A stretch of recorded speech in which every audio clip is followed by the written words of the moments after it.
Welcome to this special episode of Afternoon Light, the podcast of the Robert Menzies Institute.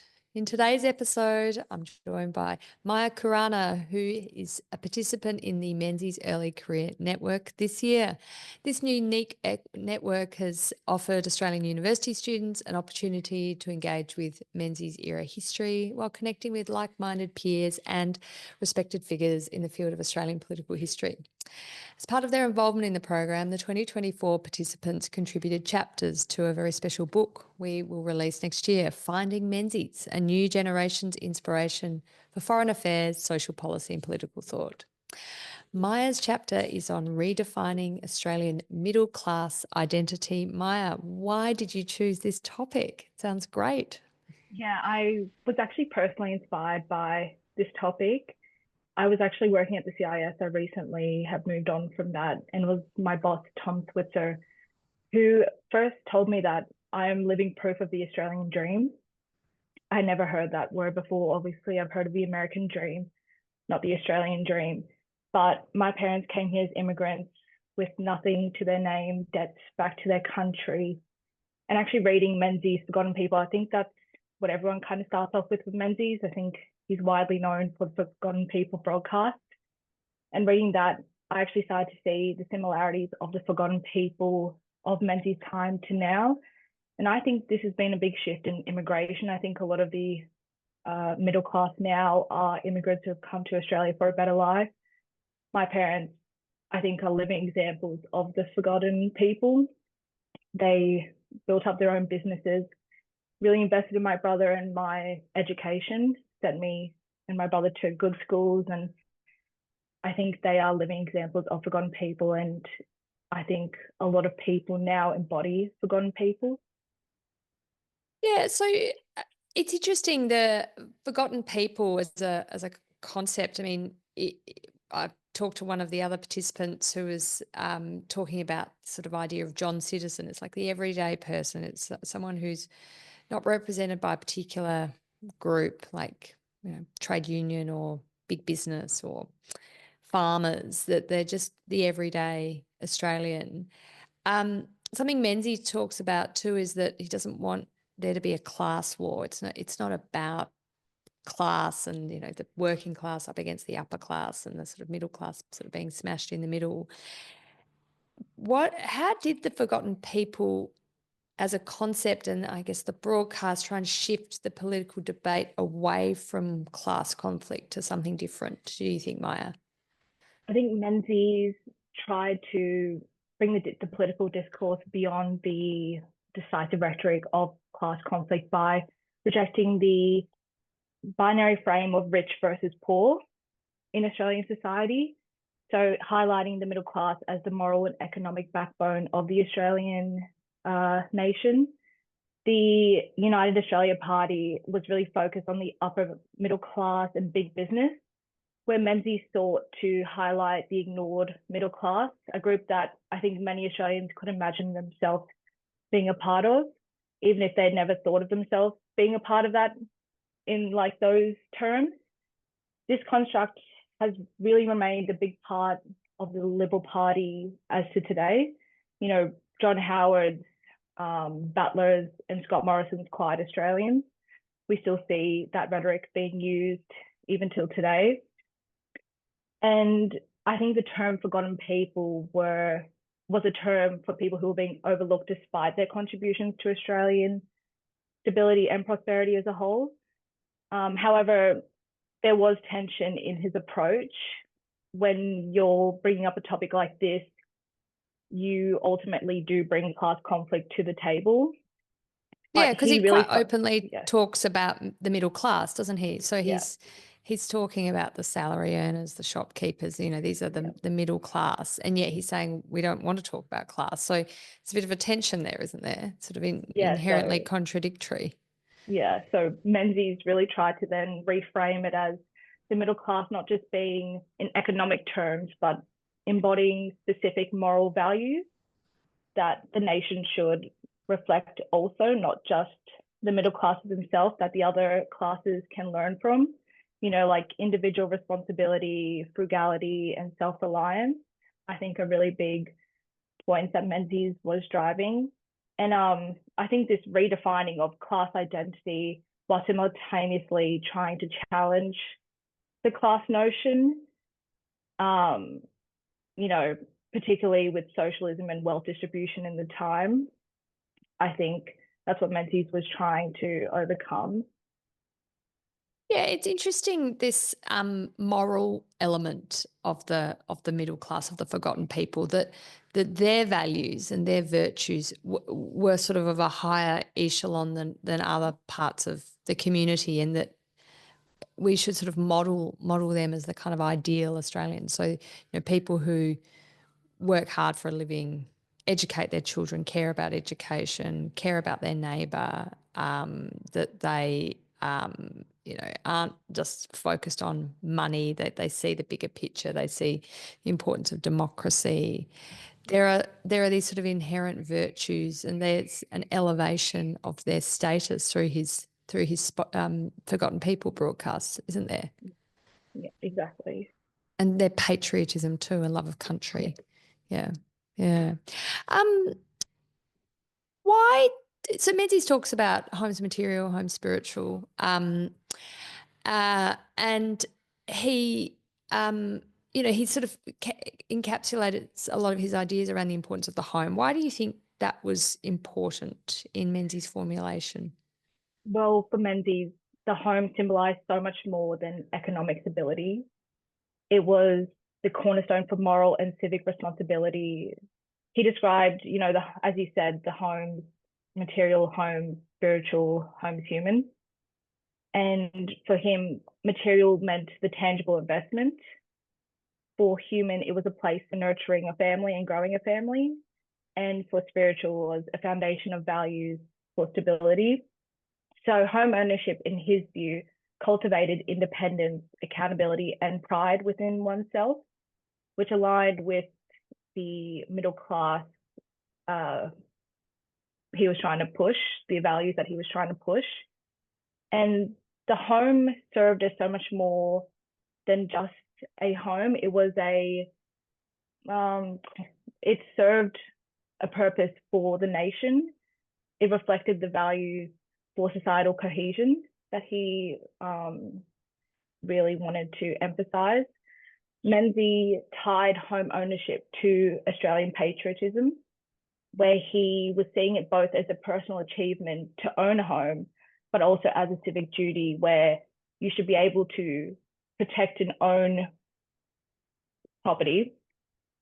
And it gives individuals, independence, but also national stability. So it makes it an essential part of a healthy, merit-based society. And Menzies really encapsulated that with that quote, I think, where I think a lot of people get confused by the quote, but Yeah.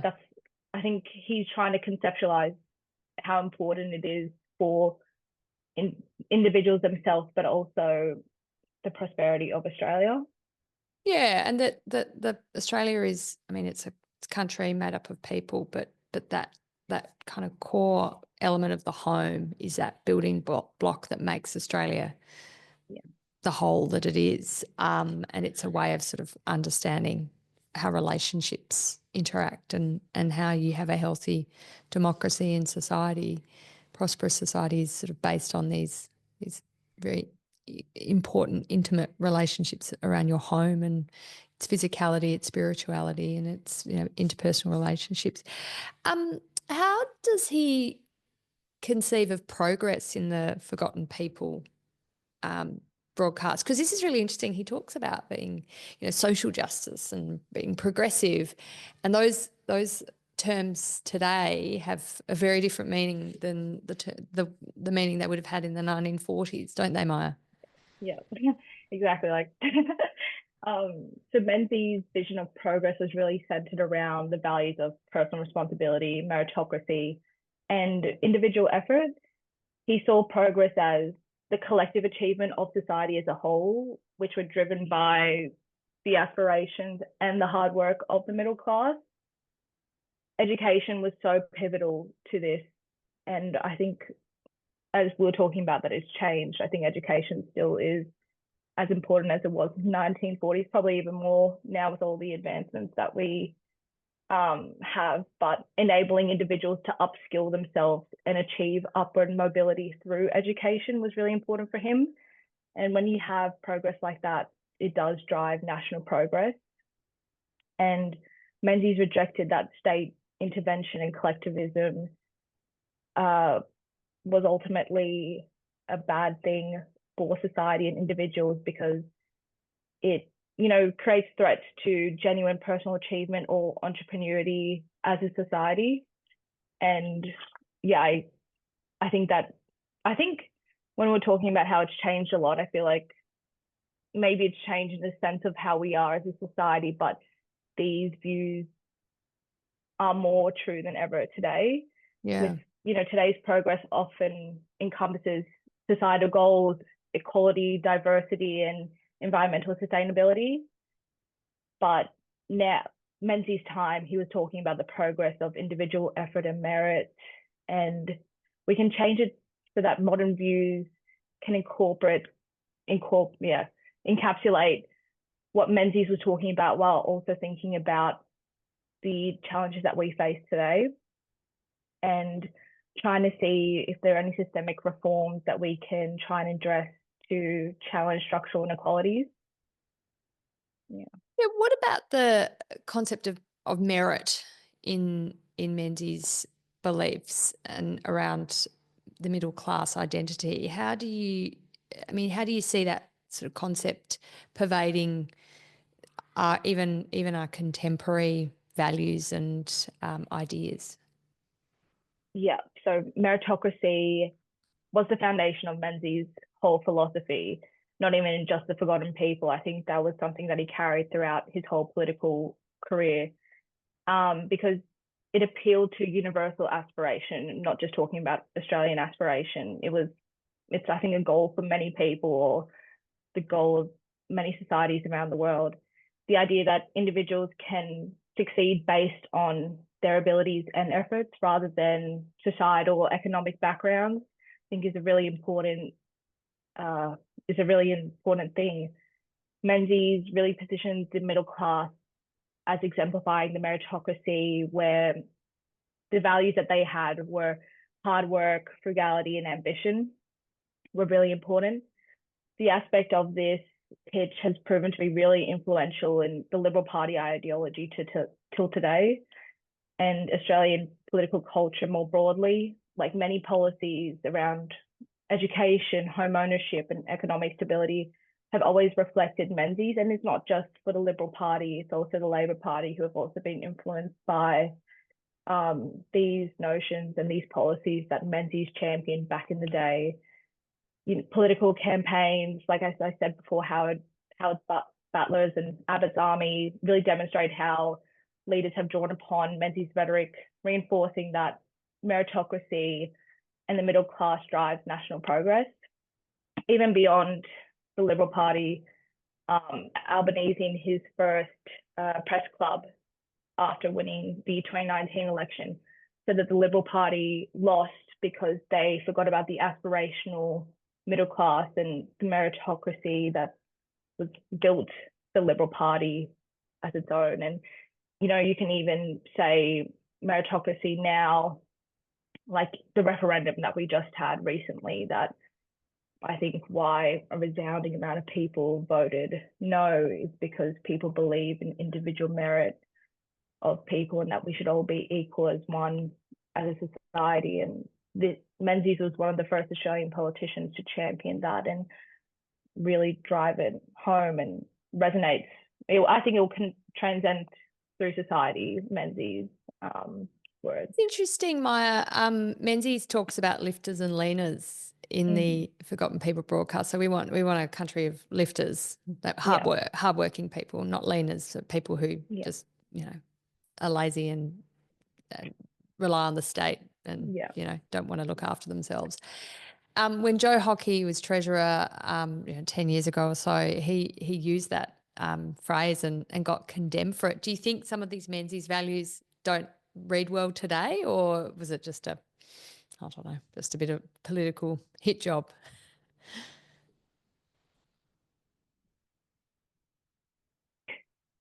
these values still resonate today, even if people don't want to take it. Oh, sorry, Maya, I've just lost you there.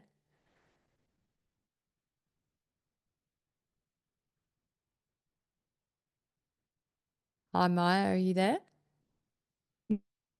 Yeah, I was Hello. frozen. Hello. Oh yeah. Hello. Okay, we're back. I think. Oh, you're Can you back. hear me? I can hear you, but you are frozen. But that's okay. We might end it there. I might just I'll see if we can edit that bit. But oh, there you go. You're moving now. I'll just Yeah. say Sorry about. um Okay. thank Oh, that's okay. I'll just say okay. thank you so much. Thank you so much, Maya, for your chapter and participating in the Menzies Early Career Network. It's been great to have you involved. Thank you so much for this topic, Cody and Jackie Munro, for nominating me. I really appreciate being a part of this opportunity. It's great.